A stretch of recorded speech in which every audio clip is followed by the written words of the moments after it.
Welcome to the Hockey Writers Prospect Corner, a show with our top prospects writing crew, bringing you the latest news, analysis, scouting reports, mocks, rankings, and much more. From the World Juniors to the NHL draft floor, from the farm to the NHL, our team covers everything that happens in the world of prospects. So sit back, grab a notebook, and get ready for Prospect Corner. Hello, everybody, and welcome to another episode of Prospect Corner presented by the Hockey Writers.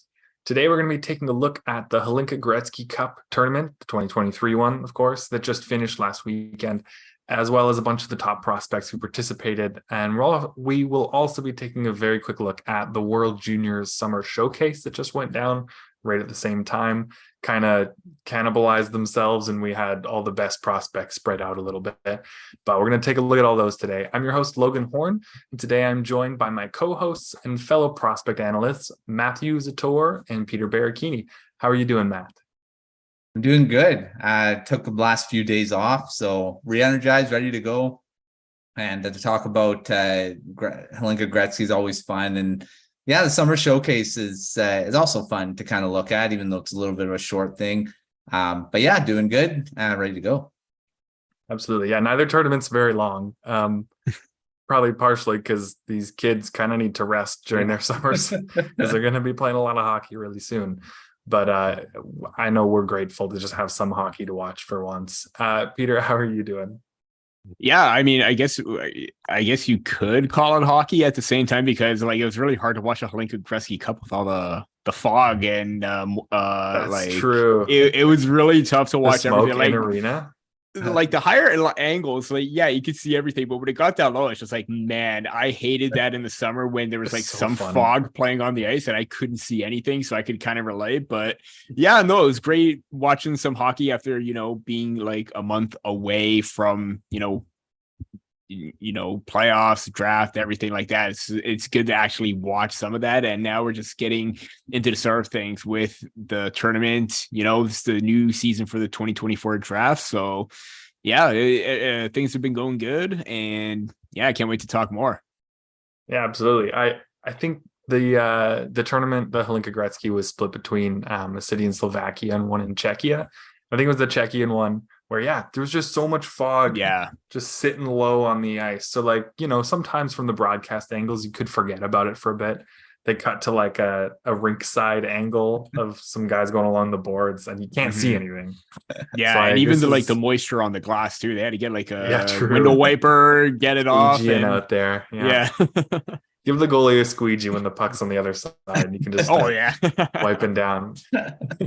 Anyway, yeah, it was a lot of fun still. It's nice to have hockey, even if you can only see like 80% of it. I was also going to say, I feel like it was hard to watch because of all the Women's World Cup going on. Some of the broadcasts were difficult, at least for me to catch, but that's why on-demand video is wonderful. Exactly. Okay, so we're going to get into this tournament. There's not a lot of teams at it. It's a very short tournament. It's a U18 tournament as well, so it's typically kind of the first major look at a lot of the top prospects for next year's draft. Something I noticed was that a handful of nations here didn't seem to have a ton of great like 06 birth year players, like 2024 draft eligibles. So there's actually quite a few really good prospects and quite a few players that are only eligible for the 2025 draft who played at this tournament. And I'm sure we'll get into a handful of those guys. But that was kind of a fun thing as well. A handful of the like really top prospects this year were not available. We're not playing here. Max Celebrini is he's recovering from shoulder surgery, so we didn't see him for Canada. Cole Eiserman, I believe, was at the summer showcase instead. Ivan Demidov, obviously Russia is still not involved in international tournaments like these. And Artem Levshunov, Belarusian, also not playing. And then Aaron Kiviharju and Konsta Helenius, who we've talked about before, will again. They were both playing for Finland at the summer showcase, so they were not in Czechia and Slovakia playing here.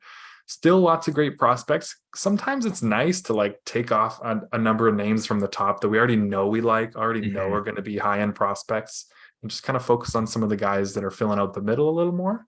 So let's take a look at it. So Team Canada, if you didn't already hear, spoiler alert, won the gold medal.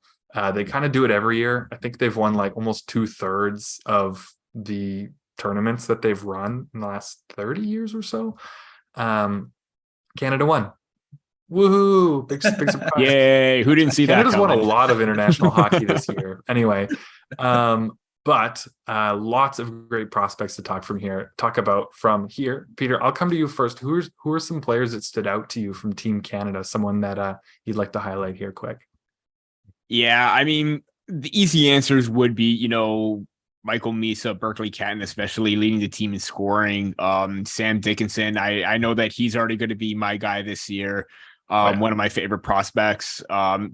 Watching London last year in his draft, his draft year -1 season before he gets into this one. He handled himself very well, handling the top minutes as, a go-to defenseman. Him and Muse looked fantastic as a pairing and displayed everything that you saw with London with, the awareness, the off ice or off puck awareness. Really had, really great moments. Obviously, there were times where, maybe the breakouts weren't as clean, but then again, it is a summer, trying to get back into the swing of things. But I thought he looked fantastic. But I'm going to highlight Malcolm Spence. I think he did not get, or all the talk is obviously on Michael Misa for the 25 draft, even Hagans as well. But I think Spence hasn't been talked enough, and you saw why. He looked sharp, especially when Team Canada needed him, especially in the last 2 games. Obviously scoring the golden goal, but obviously in that game against Team USA where, they got some chances early on. He was on the penalty kill and he got 2 sharp or 2 really good chances on the penalty kill. Didn't convert, but then he got the goal scoring going in that second period that vaulted Canada to the gold medal game. And he was the one that started it off. And he's just got a fantastic shot. The awareness, the offensive capabilities, the speed to break away from the defenders, as we saw in that game-winning goal. He was just absolutely sublime and fantastic to watch. And he's going to be having a very strong season. And he's not even up for the draft yet. So I would like to highlight him because there should be more talk around him. Yeah, absolutely. I agree. He had a excellent tournament. I mean, golden goal, beautiful goal. The wherewithal to he was blowing by the defender before he had the puck, but then reaching back with one hand on his stick to take the puck. His speed was clear throughout most of the tournament in general, really. Yeah, he'll be a fun one to watch for 2 years. He's on the older side for the 2025 draft, as most like underagers like that are. But still really impressive because he's younger than most at the tournament and he was excellent. Absolutely lots of great players on Canada. Any number you can go with. Matt, I'll come to you next. Who do you got? Just like spin the wheel and just pick a name. Like there's so many. Well, I'm going to focus on the guy that captained this team, and that was Berkeley Catton. And he really impressed. So 8 goals to lead the tournament, 10 points. He led Team Canada. I mean, he was the captain, obviously, but he led Team Canada, not just being the captain, but just offensively, probably their most impactful player as well, not just statistically, but every game he scored a goal. And one of the most consistent guys throughout the tournament. So Catton, he's already quickly impressed me. A little undersized, 5'11", 5'11". Not really. I mean, you didn't say 5'11" is undersized. There's a lot of 5'11" centermen in the NHL. So I mean, it's not like he's severely undersized, but he's in that category where you kind of may be a bit concerned. But he just did a whole ton at this tournament to vault him into this year where he is going into his draft year. And early rankings, these very early. Daily Faceoff has him at 5. I don't know where he was on your rankings, Logan, but he's probably top 10. I don't know either. Everything's changed so much since then. Yeah, so he did so much for himself to start. Yeah. I mean, very early on, but he's a guy to really watch this coming year. A guy coming from the WHL, Spokane Chiefs, and the Dub has really been a big part of the draft. And here he is in his first year, 23 goals. Not bad for a full rookie. I mean, he had 9 games previous to that, but that was his first full year in the WHL. Very impressive, plus minus 36, but whatever. I mean, it is what it is sometimes, but I really liked his performance at the Hlinka Gretzky so far. So early favorite for me. Probably will talk about him quite a bit this coming season. Yeah, absolutely. Matt, you and I were just chatting before we started recording about how it feels like, well, for one, like you said, like he's 5'11". That's not really undersized or anything. But it feels like, obviously, this draft, you've got the top forward group so far of Max Celebrini, Ivan Demidov, Cole Yzerman, in whatever order you want. That's pretty well consensus for the top forwards. And I'd say for now that Cayden is just outside of that. But he's definitely at the top of the second tier. And I wouldn't be shocked at all if by the end of the night, like 11 months from now, if he's in that top group. Certainly like a top 10 firmly for me right now, prospect in this pool and moving towards the top 5. I don't know if he's quite there for me yet, but really promising showing by him, and hopefully he can keep it going. I'll quickly shout out a couple defenders since that's my favorite position anyway. Sam Dickinson, I mean, no brainer. Like, he was a man amongst boys. Maybe not the most talented like puck mover. I was about to like, say eye-popping, skating it skilled. through. Yeah, but really just a calming presence, solid two-way defender. If he had a little more offense, I feel like him and Simon Edvinsson maybe are a pretty close comparison, or maybe a Jake Sanderson. I don't think he has quite the offense of either of those two guys, but I think he can be a legit top 4 two-way guy in the NHL. And I would be shocked if he wasn't at least that. And then the other one I want to mention for Canada is Charlie Alec. Really, really good showing from him. He's more of a defensive guy. As you can see by, I think he had 11 points in most of a full season in the WHL this year. Granted, he was on that Brandon Wheat Kings team that we've talked about plenty. And so, another year of development for him, another year of development for Carson Bjarnason in net and Nate Danielson up front. Maybe that team can take some steps next year. But Alec was an excellent shutdown defender for Canada. I like what he has a lot, and he's 6'3", right shot D. So if he can score half a point a game next year, he's probably a first rounder regardless to the NHL. But I like him a lot, and I like defensive defensemen, and a lot of teams need that guy on the right side. So keep an eye out on Charlie Alec. Okay, that's enough for Canada, because we'll talk about all these guys forever and ever anyway. So let's look at the silver medal team, the second place, which was Czechia. And they had a lot of great players as well. Bit of an impressive tournament for them. They haven't been in the gold medal match for quite a while. And they gave Canada a bit of a run for their money in that game, kept it close for most of it. A handful of players here that I think are worth highlighting, but I'll let you guys get to those first. Matt, anyone from Czechia that stood out to you? Well, this guy is going to be playing for the Vancouver Giants in the WHL coming up, and that's Adam Titelbach. He was all over the place throughout this tournament. Very fast player, and speed is obviously his game, and looked very skilled, very dominant for Czechia throughout the tournament, and I believe led them in scoring. It's one thing. I mean, it seems like the Vancouver Giants are getting a lot of these skilled guys coming out, and this past season they had quite a few as well. Hanzek being one of the main ones, and they're getting another guy like that in Titelbach, and I'm really excited to see him for the Giants coming up, because right in my backyard here. So I'll be really focused on him this coming season, and very good start to his draft year. Starting with the Hlinka Gretzky, and we'll see what he can do in North America here coming up. Yeah, absolutely. I agree with you that it felt like he was everywhere. Like, I felt like every 30 seconds I heard Gord Miller on the play-by-play calling his name.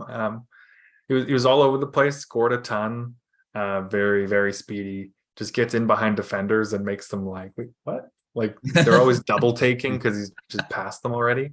Yeah, I'm excited to see him in the WHL as well. Like Samuel Honzek, nobody really knew much about him, and then he tore it up for the Giants last year. So hopefully Titelbach can do something similar. Peter, I'll come to you next. Anyone else on Czechia you'd like to give some shine to? Yeah, I just want to give Titelbach a bit of an honorable mention because he got the goal scoring starting in that gold medal game. And like you said, he knows how to get in behind defenders and, work that 2-on-1s and make himself open and break free from them because he scored that fantastic goal.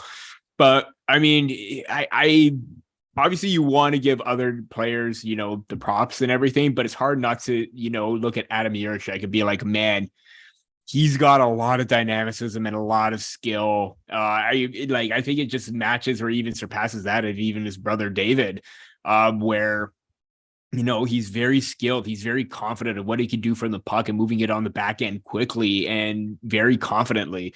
I think he's going to have a very strong season. Obviously, going in, I had him at 20s or whatever. But then again, there were a lot of names that I was familiar with that were ahead of him, but there's no doubt in my mind that he's going to be a top 15, even top 10 defender in this year's draft.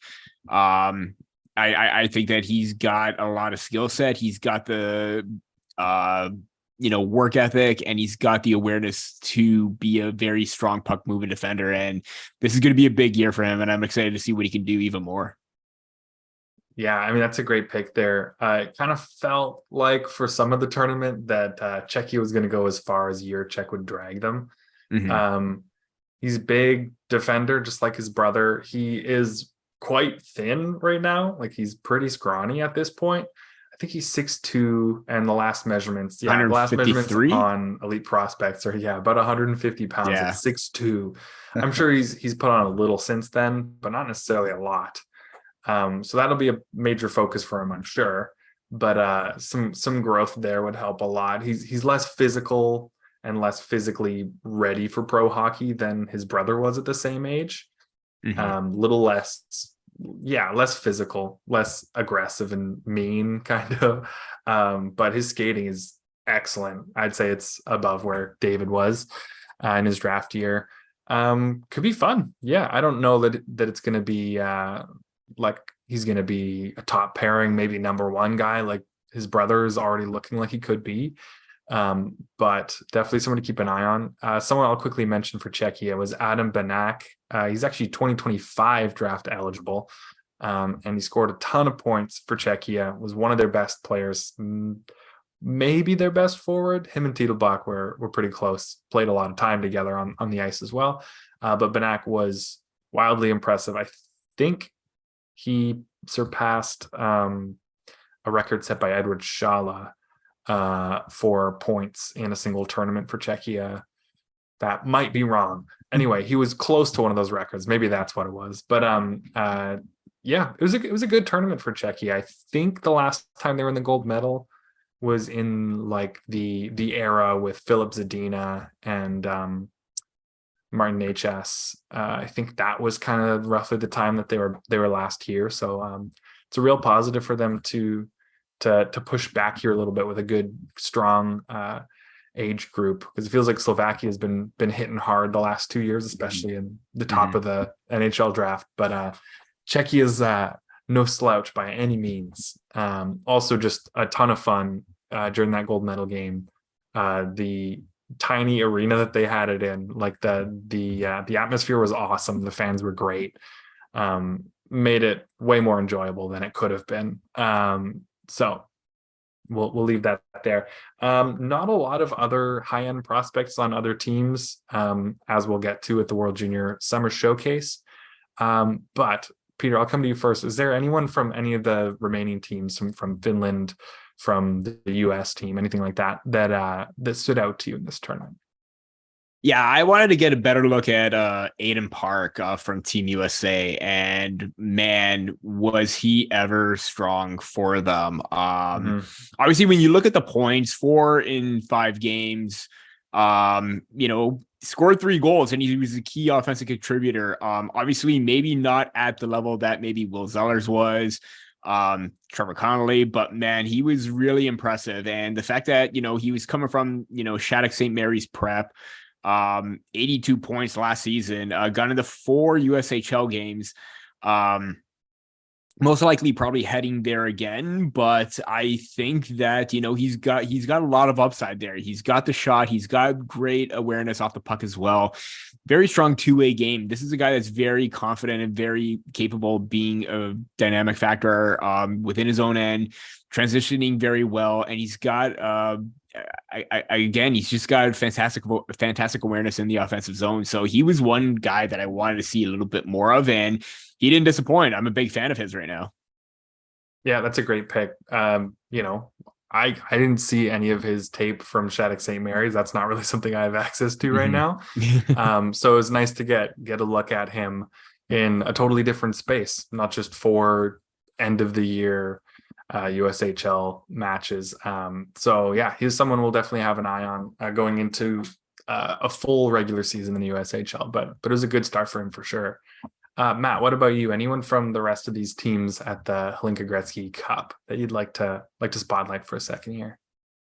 Well, we talked about earlier about the weakness of the Swedes coming into this 2024 draft, and Alexander Zetterberg was actually quite good, even though Sweden didn't make it to the medal rounds. Was from what I've been looking at him, he looked like one of their better players. So very good on the power play, very skilled. Obviously needs to be better defensively sometimes, but he's very skilled. I don't know where he's going to go. He may go in the second round-ish. Who knows? Right now it's very early, but he did some good for himself in this tournament. Was, like I said, stood out, which is what you need to do at these tournaments. You don't want to be invisible. And he was one of the better players. So we'll keep an eye on him. And but it was a good start. Yeah, absolutely. I think all these Swedes are going to try to just make us regret. Like our first thing we talked about 2024, and we were like way too harsh on the Swedish group. I feel like, or at least I'll speak for myself. I was way too harsh. I still don't feel like they have a ton of like super high end guys right now, but a lot of guys come out of the woodworks. That always happens. Zetterberg, yeah, he looked really solid. I agree with you. Like defensively, he didn't really do much, but I don't think they really needed much from him defensively. I mean, they would have loved it if they could get it, but like the day that we're recording this is just shortly after Erik Karlsson got traded. And so like everyone's take on Karlsson is just flying out in the world, and people are like, oh, but he's horrible defensively. And it's like, yeah, the Sharks never once asked him to play good defense. Yeah. They're like, score every goal for us, and that's it. And he basically did that. And so it's perfect. It's kind of what Zetterberg's role was. It was like, do as much as you can on offense. And if that means sacrificing defense, do your best. And he did his best. He did great. Also a name that I'm just going to butcher. Leo Salin Valenius is my first attempt at that. He's a defender for the team. I really liked what I saw from him. I wasn't familiar with him at all before. He just played a bit in Swedish Junior last year, and he'll likely be there again. Would not be shocked to see him get some pro games. Actually, I don't know. He's with Vaxjo. Are they in? Oh man, my non-Swedish information is so bad right now. I can't remember if that team is in the Allsvenskan or SHL right now, but hopefully he gets some pro games. But he looked really solid for Sweden on the back end. Most of their best guys are overaged anyway, but are at the summer showcase. But I liked what I saw from him a lot at this tournament. Yeah, we'll leave that there for now. Actually, wait, sorry, Peter, you mentioned him quickly. I think Trevor Connolly for the USA was their best player, no doubt in my mind. Kind of similar to Adam Jiricek for Czechia. It was like the USA will go as far as Trevor Connolly will take them. And he was phenomenal, and he took them to a bronze medal. Not bad. So would not be shocked if he's one of the very first Americans drafted this coming year. Still a long time to go, but it'll be tough to beat him unless your name's Cole Iserman, in which case it'd be very easy to pass him probably, because he'll score 8 million goals. Anyway, all right, we're going to take a quick break here. We'll be right back after a quick word from the Hockey Writers. Interested in writing for the Hockey Raiders? If you have experience writing about hockey, are passionate about the sport, and are looking to take your writing to the next level, the Hockey Raiders could be the place for you. Here at THW, you will have the opportunity to hone your craft at one of the world's largest and most respected hockey publishers. You will have control over what you write, be able to seek out media credentials, and be supported by a large network of writers and editors. Plus, you'll get paid for doing it. If you're interested and want to know more about team openings and requirements, please visit the Write for THW page on the Hockey Raiders website. A link to that page is also listed in the description. All right. So now we're going to take a quick look at the World Junior Summer Showcase. That's such a tongue twister for some reason for me. This is kind of a chance for a handful of countries that just like to, it's kind of like tryouts, but a little more competitive for the upcoming World Juniors in next winter, December, January. The USA runs the tournament, so they do whatever the heck they want, and they want to have 2 teams in the tournament so they can see twice as many players. So they get to do that. Really small tournament, like I said. It's just these 2 USA teams and Sweden and Finland this year. So these aren't draft eligible prospects. These are mostly already drafted guys. Lots of Americans to look at, even a couple that weren't there. And then the same for Sweden. A couple of their best prospects weren't there. Same for Finland. So, yeah. Matt, I'll come to you first for this one. The USA, like, they have half of the tournament is just them. But anyone stand out to you for the USA? They've got lots of guys to choose from, like 45 or something. A lot. Obviously, and I'll just say Lane Hutson. I mean, that's your boy. He's great, and he of course just keeps being great. He was in this as well. He's excellent at being great. He's really good at it. Great. And he's going to be probably their leader at this year's World Juniors, and probably it will be his last time at this World Juniors tournament. So he's probably going to be really motivated to be their best player, and he's already shown it. This short tournament, he was probably one of their best players, if not their best. And defensively, again, that's always been something that's going to be something they're going to talk about. He's maybe not the best, but his offense is probably going to just blow that out of the water. Who cares? I mean, that if he scores more goals and doesn't put his team into trouble defensively too often, it'll be fine. And I think he just needs to be paired with a really good two-way modern defensive defenseman, and he'll be fine. So, I mean, Lane Hutson, so I was saying he's the best, and it was good at this tournament again. Yeah, every time we see him, he's just phenomenal. But he was excellent there. Clearly the best defender for the USA. This is kind of a weak defensive group for them, I feel. He's definitely like clear top guy. Seamus Casey was really solid too. Yeah. But like clearly a tier or 2 below Lane Hutson. Kind of like Luke Hughes at last year's World Juniors, where it's like he could be in the NHL probably right now. Clearly better than the rest of the defensemen. Not great on defense right now, and that didn't turn out the best for the USA at that tournament. But maybe it'll work this time. I don't know. Lane Hutson's phenomenal. Such a unique prospect. Going to be very interesting to see him transition to pro hockey. Genuinely no idea what to expect. Like, is it going to translate a little? Not at all. Is he going to be a superstar? I have no clue. He's got tons and tons of talent though. Always fun to watch. So happy to get a chance to see him. Peter, anyone from USA at the summer showcase that you want to highlight here? Yeah, actually, the Chicago Blackhawks have a really good dynamic centerman, and I'm not just talking about Connor Bedard, but also Oliver Moore. Obviously, there were some,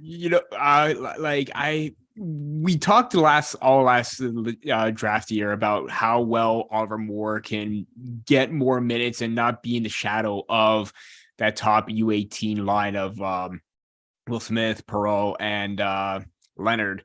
But yeah, it kind of seemed like the same thing, but he made every minute count or every game count, because in 4 games, 4 points, with Team USA Blue, he had 2 points in 3 games, but then he had 2 points in 1 game when he got traded over to USA White. Apparently they could trade within their own.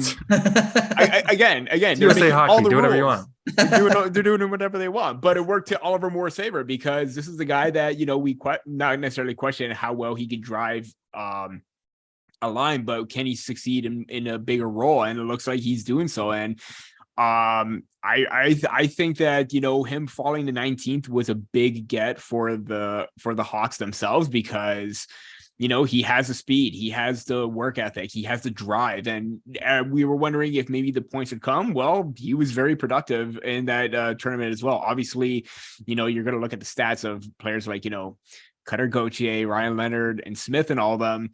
Moore was up there too. He was very dynamic and he made everything count. So he impressed me the most. That's a great one. Honestly, when you said Blackhawks, I kind of thought you were going Frank Nazar, but Oliver Moore was great too. Nazar, I think, had a 4-goal game in there somewhere. Yeah. Good to see he's back after missing most of last year to injury. Big honorable mention. Back for good. Yeah, big honorable mention for Nazar too, but we kind of got an idea of how he was going to be. Again, it sucked that he had that injury and he barely played at all last season. But now I think this is going to be that resurgence for him, and he's going to be very dynamic as well.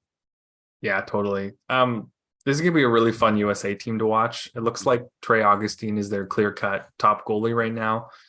I mean, he was great at last year's World Juniors before the bronze medal game with Sweden, where like it was just a slugfest. It was like 8-7 or something insane, where that ruined his stats. But he was great at that tournament, and now he's a year older, so no reason to believe he'll be any worse. Their defensive group isn't the best. I'm sure they'll try to balance their like high-end offensive guys with some sturdier guys that don't have much offense to give, but can hopefully keep the puck out of their own net. But then their forward group is elite once again for the USA. That top line, like Cutter Gauthier and Jimmy Snuggerud on the wings, for the most part. Gauthier could move to center if they need him to. It looked like their plan was to have Logan Cooley play down the middle, but right before camp started or something, right around this camp starting was when he signed with the Coyotes. So there'll be some questions until like the end of December, basically, about if he's going to play at the tournament or not. Some people seem nervous about it, but like I feel like he's going to play at the World Juniors. He's like probably the MVP favorite if he does, and makes the US probably a gold medal favorite like immediately because he's an excellent prospect, excellent player. Centering that top line would be great, but he wasn't there for the rest of this tournament, and that actually meant Will Smith played center on that top line with those two guys, and I thought he looked excellent. Is kind of fun seeing him with some other wingers, a little bit more physically mature, at least larger than Gabe Perreault and Ryan Leonard. That's going to be a fun top 6 no matter what. One guy I'll mention, I'll talk about him more later, is James Hagans. The only thing standing between Michael Misa and going first overall in 2025 at this point is James Hagans. Phenomenal prospect, just wicked smart.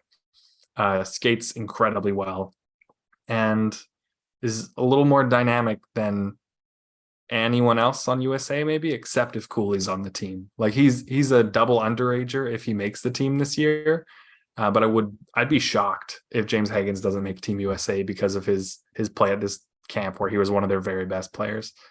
Anyway, sorry, I'll stop ranting on the US team there. They're just very interesting to me. I think they're going to be really good. Let's look at Sweden. They had a few of their best players. A handful of them were missing, like the Djurgårdens. Is that the team they played for? Oh Lord, my Swedish knowledge is going again. Yeah. Lekara, Maki, Ostland, and Ogren. None of them were there, if I'm correct. And a couple others were missing, but they had lots of great players still. Matt, I'll come to you first. Anyone for Sweden interesting you here? Anything about this team that's starting to shape up a little? Well, Elias Pettersson, not that one. I think that joke is getting old, but I love it still. Elias Pettersson, the defenseman, very physical. I mean, he's not one of those guys that's going to stand out on the score sheet. He's going to be that type of defenseman.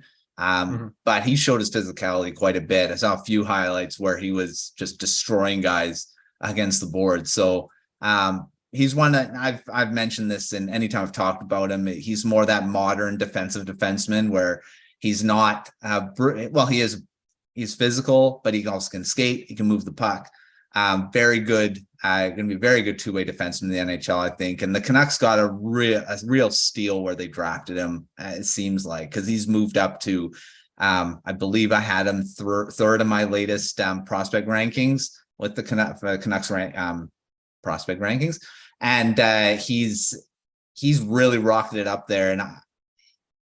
And again, he just keeps showing it, and that's what he did at this showcase, and hopefully makes the team. He was on the World Juniors team, I believe, their past one, and was pretty good. So I'm hoping that he can become again a leading defenseman there, maybe be paired with Willander, who knows? And we'll see.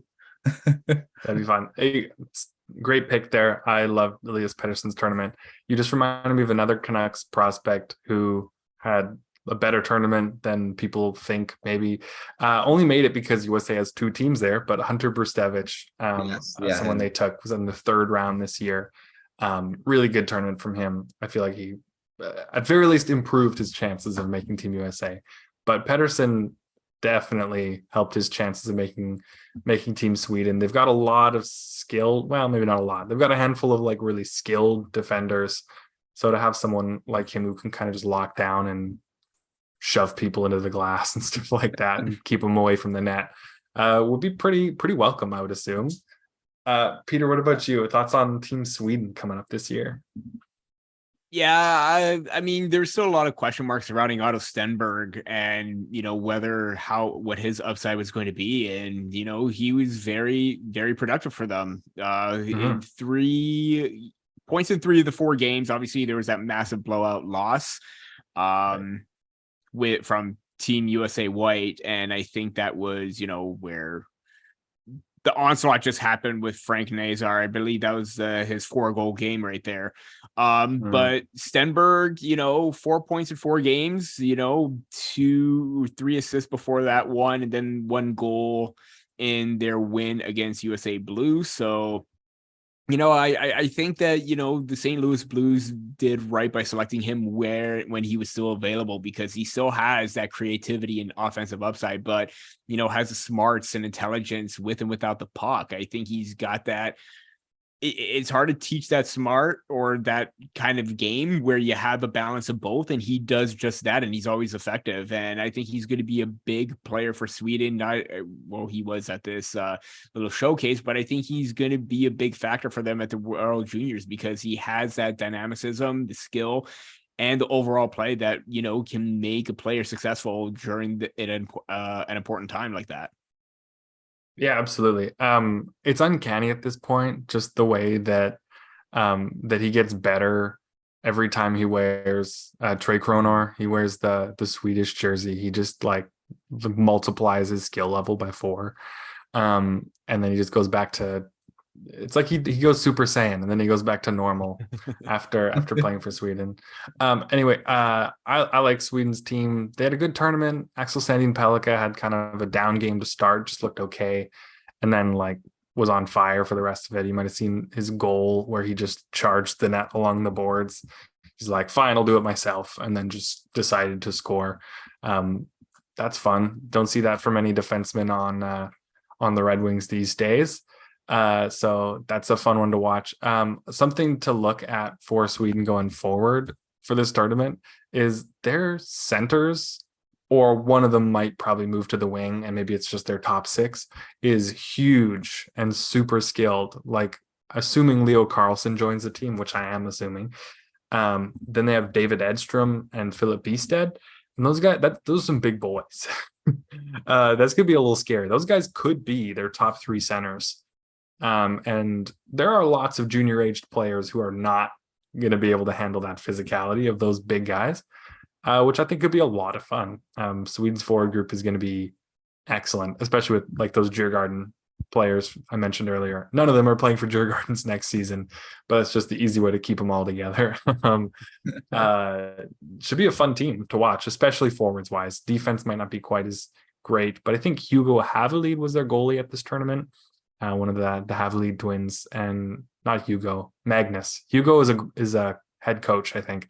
Man, my Swedish friends. I'm so sorry. I think I'll get Hugo better. and Matthias are brothers.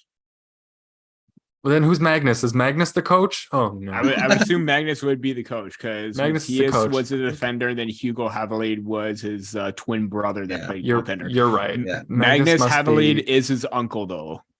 Okay, so, I think for elite prospects. I think he was. So who knows? But likely, I think he was the head coach for Sweden at maybe the U18s this summer or something like that. That's where I get them all wrong. My goodness, let's move on. Lastly, because it's the only other country that was in the tournament, we'll look at quick. Not the best tournament for them. It's a super short thing. It's nothing to be like worried about long term. But just wasn't a lot to be excited about just with the players that were there. There are quite a few good players that haven't joined them, like Joaquin Kamel. If he's not already in the NHL, which he could be next year, would light it up for Finland at this tournament most likely, but can't guarantee he's there. Peter, what do you think about Finland at this tournament? Any standouts for you? Yeah, I think this might be that lull where, the Finns may have, a tough time with, certain prospects, whatever. Obviously you have Kiviharju and Konsta Helenius, but they kind of look just average, nothing eye-popping at this tournament. Obviously their big things are going to be expected of them or going forward, but I think that there just isn't enough high-end skill from the Finns this time around. I think obviously Lenny Hämeenaho was their best player at this tournament. And we questioned a bit about his upside too. Where is it going to go? But it showed that he carried the Finns offensively big time. And I think that's a good sign for, I believe, he was drafted by the New Jersey Devils, if I'm not mistaken. Yeah, that's so right. that is a big sign for the Devils that they do have a very smart and intelligent forward that can, rise to the occasion and be a big offensive contributor.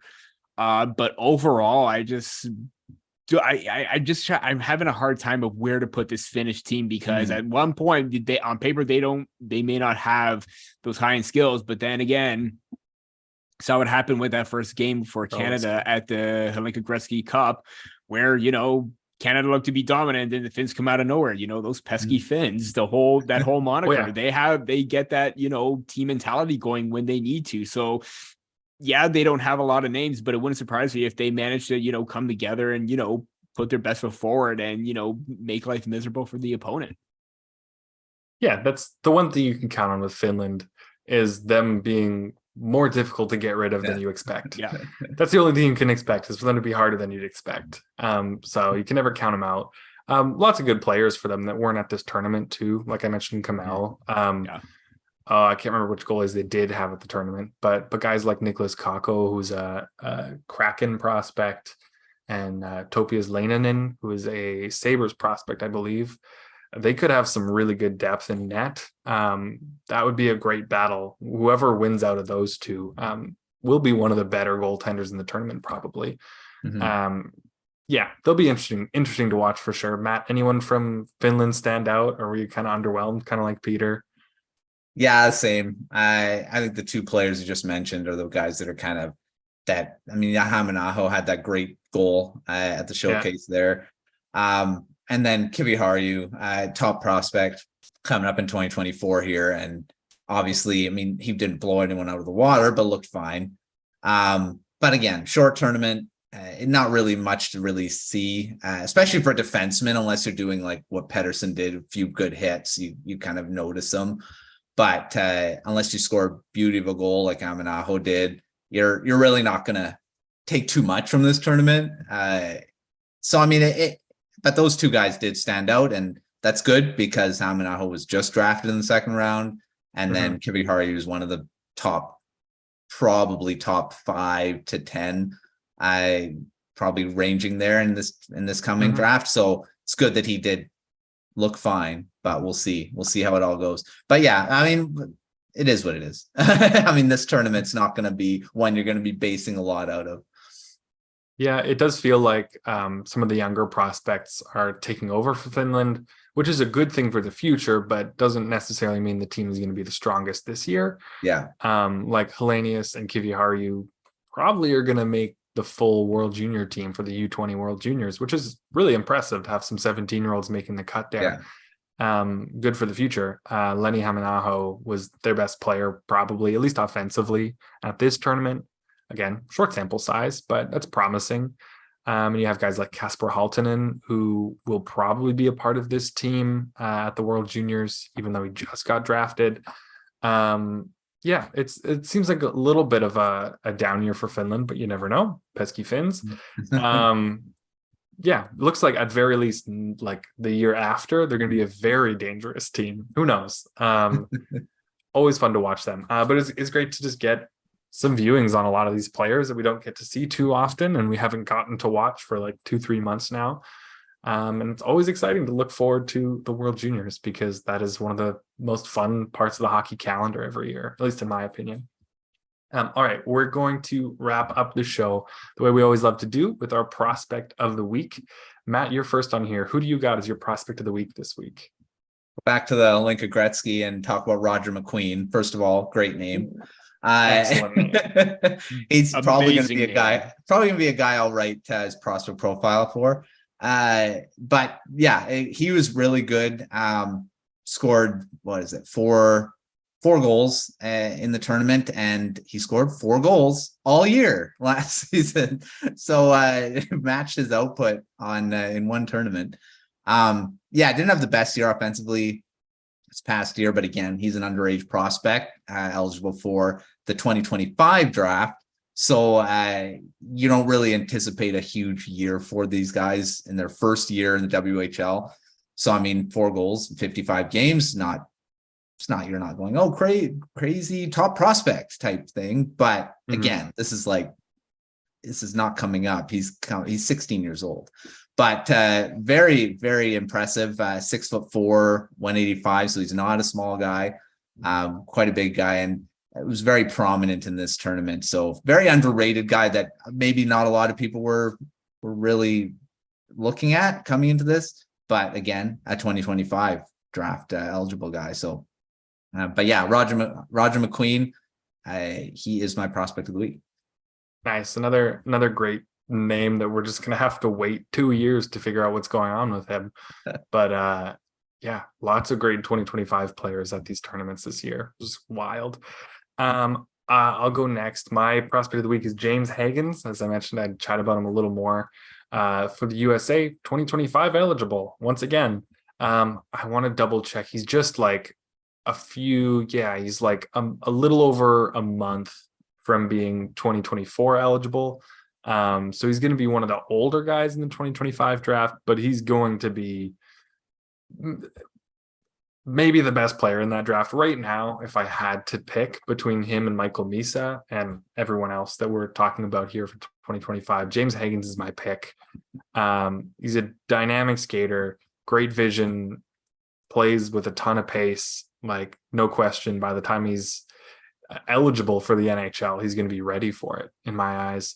And the skill and skating honestly remind me a lot of Logan Cooley at a similar age. He's playing for the NTDP, absolutely dominant last year with the U17 team. He actually got up to the U18 squad for the last chunk of the year and was over a point per game. He was like, on a per game basis, I think he was like 5th or 6th on the NTDP U18 team at the end of the year, behind just that top line, Oliver Moore. And then him and Cole Iserman both jumped up to the U18s at the end of the year. So he'll ride up this year for the U18s. And then who knows, he might pull an Austin Matthews and go play in Europe professionally for a year. You could do a Matthew Tkachuk and join the CHL. Maybe he'll go to the NCAA. Who knows where he'll head next, but phenomenal player for the USA coming up. And wouldn't be shocked if he's like a top 6 center for them at the upcoming World Juniors, even though he's not going to be drafted for 2 more years. So definitely remember the name James Hagans. Him and Michael Misa are going to be battling for 2 years, basically. It's going to be awesome. Peter, I'll let you finish us up here. Who's your prospect of the week? Yeah, I want to give a little shout out to former THW writer Derek Newmeyer, who's who's at McKean's right now, but he made a tweet about how he won't stop talking about Cayden Lindstrom this year, and I as well will not be talking will be talking nonstop about Cayden Lindstrom. That was like a whole tongue twister there for a second there. You did but great. You did great. Yeah, my prospect of the week is Cayden Lindstrom. And obviously we talked about, Malcolm Spence scoring the game-winning goal in that gold medal game. Obviously, when you look at Lindstrom's stats, 3 points in 5 games, not eye-popping, but he scored a big goal to get that offense going where he tied the game up. I believe it was off a fantastic feed from Porter Martone, and Lindstrom goes in and he's in all alone and he makes a nice feed or gets the puck past the goaltender. And obviously he's going to have a lot of upside and a lot of capabilities in his game. He's very physical. He's quick on the attack. He's got tremendous size. I believe it's 6'9", or he is 6'9". I think he's 6'5". 6'5", 190 pounds. Either way, still a big guy. Still and huge. He's got the strength. He's got the ability to just bully the opposition, bring the play to the middle of the ice and release a shot. Great playmaking abilities as well. So he's got a full package, power forward mentality kind of player. And he had 42 points last year for the Medicine Hat Tigers. I think he's going to have, a breakout season, and he's definitely going to surpass that. But yeah, I think he's got a lot of potential, a lot of upside, and he's got the tools, and he showed that during the Hlinka Gretzky Cup. And even when he wasn't scoring, he was still having that impact. And I believe it was there was one line where it was consistent, and I think he was on it most of the time, and he was always making an impact no matter what. So big props to Lindstrom. He's probably going to be one of my favorite players this season heading into the draft because he's got a lot of upside and potential. That's a great one. I'm a big Cayden Lindstrom fan too. The Medicine Hat Tigers are going to be, you heard it here first. They're going to be the new Seattle Thunderbirds, the new Winnipeg Ice in like 2 years' time with Andrew Basha, Lindstrom, and Gavin McKenna coming up. That's going to be a fun junior team. They're going to just be like the Harlem Globetrotters in a year or so. They're just going to be just tossing people, even though they just barely made the playoffs in the WHL last year, even though like almost every team makes the playoffs. But, everyone's growing. Their best players are 17 years old and younger. So give them a minute. But I love that pick. Lindstrom's going to be tons of fun. Well, that does it for us this week. Thank you all for tuning in to another episode of Prospect Corner. Make sure you subscribe to the Hockey Writers YouTube channel to make sure you catch all our new episodes. And also make sure you check out our site, thehockeywriters.com, for tons of draft and prospect coverage over the rest of the offseason. Thank you, Peter and Matt, as always. And thank you all for watching this week's episode of Prospect Corner. We'll see you next time.